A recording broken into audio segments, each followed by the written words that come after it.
আজিৰ এই ভিডিঅ'টোত আমি আলোচনা কৰিম চেইন ৰুল ইউজ কৰি কেনেদৰে পাৰ্চিয়েল ডিৰাইভেটিভছ উলিওৱা হয়। তাৰ বাবে এটা কুৱেশ্যন লিখি থৈ দিছোঁ আৰু ইয়াতে যিটো ফাংচন দিয়া আছে এই ফাংচনটো ভালদৰে ন'টিচ কৰা। ইয়াতে আছে যে y equals x1 squared plus 5x1 x2 squared plus x2 cubed whole to the power 5। That is এই ফাংচনটো পাৱাৰ অফ এ ফাংচন ফৰ্মত আছে। ডেট ইজ এইটো এটা কম্পজিট ফাংচন। আমি কি কৰিব লাগিব যে এই ফাংচনটোৰ এই ইনাৰ পাৰ্টটো ইউ বুলি ধৰি কৰিব লাগিব। তাৰ বাবে আমি চেইন ৰুল এপ্লাই কৰিব লাগিব।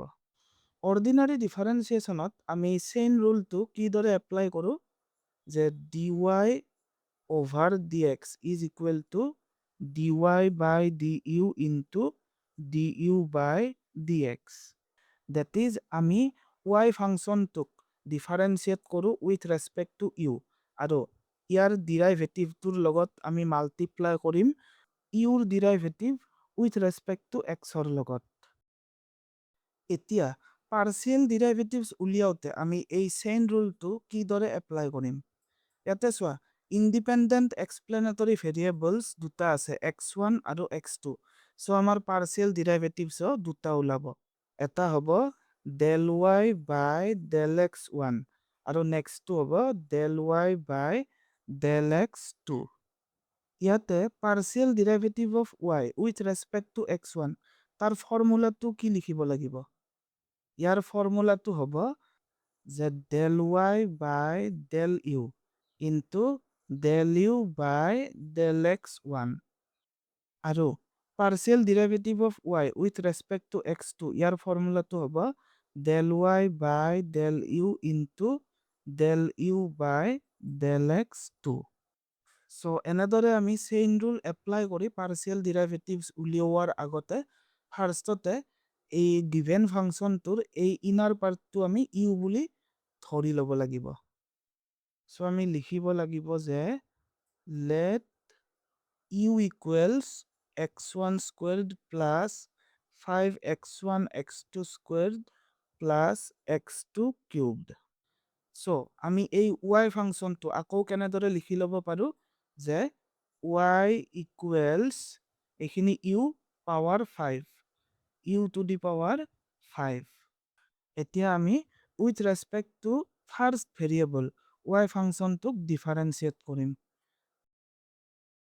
Therefore del y by del x1 এই ফৰ্মুলাটো লিখি দিয়া যে del y by del u into del u by del x1 del by del u y মানে কি হ'ব যে u to the power 5 so u to the power 5 into del u over del x1 that is del by del x1 ইয়াতে u ফাংচনটো লিখি দিয়া u ফাংচনটো কি হ'ব এইটো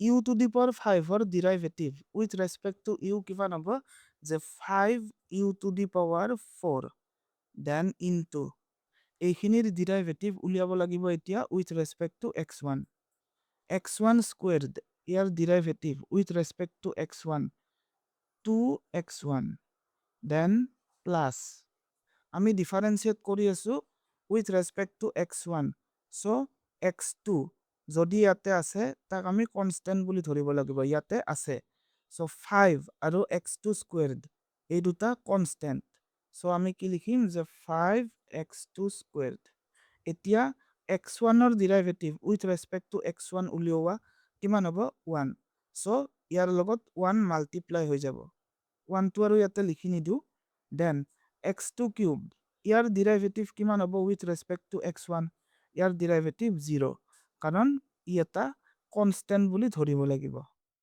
এতিয়া ইউৰ ভ্যালু কিমান আছিল তাক সাবস্টিটিউট কৰি দিয়া so 5 into ইউ মানে আমি কি ধৰিছিলো যে এই পাৰ্টটো ধৰিছিলো পাৱাৰত কিমান আহি যাব 4 so ইয়াতে লিখিব লাগিব 4 then into এইখিনি লিখি দিব লাগিব So আমি এটা partial derivative উলিয়ালো। এতিয়া আমি next partial derivative টো উলিয়াব লাগিব যে del y by del x2। ইয়াৰ ফৰ্মুলাটো কি হ'ব যে del y by del u into del u by del x2। del by del u y মানে কি আছিল যে u to the power 5 then into del by del x2। u ফাংচনটোৰ ভ্যালুটো আমি ইয়াতে লিখি দিম। u মানে কি আছিল এইখিনি আছিল কাৰণ আমি ওপৰত চোৱা কি লিখি থৈ দিছো যে u মানে এই given ফাংচনটোৰ ইনাৰ পাৰ্টটো। So x1 squared plus 5x1 x2 squared plus x2 cubed। u to the power 5 year derivative 5 u to the power 4 then into এতিয়া চোৱা এইখিনি পাৰ্টৰ ডেৰিভেটিভ আমি উইথ ৰেসপেক্ট টু x2 উলিয়াম। সো যত যত x1 আমি দেখা পাম তাক কনস্ট্যান্ট বুলি ধৰি লম। সো এইটো এটা কনস্ট্যান্ট ইয়াৰ ডেৰিভেটিভ 0 দেন 5x1 x2 স্কয়াৰ্ড ইয়াতে কনস্ট্যান্ট কাট ধৰিম 5 আৰু x1 ক। So 5x1 then x2 squared ইয়াৰ ডেৰিভেটিভ কিমান হ'ব উইথ ৰেসপেক্ট টু x2 যে 2x2 plus x2 cubed ইয়াৰ ডেৰিভেটিভ 3x2 squared 5 ইউৰ ভ্যালু সাবস্টিটিউট কৰি দিয়া এইখিনি।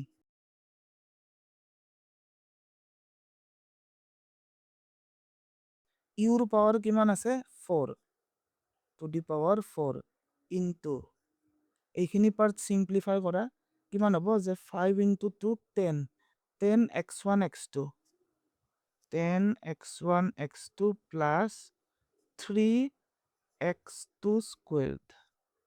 So আমি এই সেকেন্ড পার্সিয়াল ডেরিভেটিভটো পালো। সো আমাৰ ফাৰ্স্ট আনসাৰটো হৈছে এইটো আৰু সেকেন্ড আনসাৰটো হ'ব এইটো। Thank U.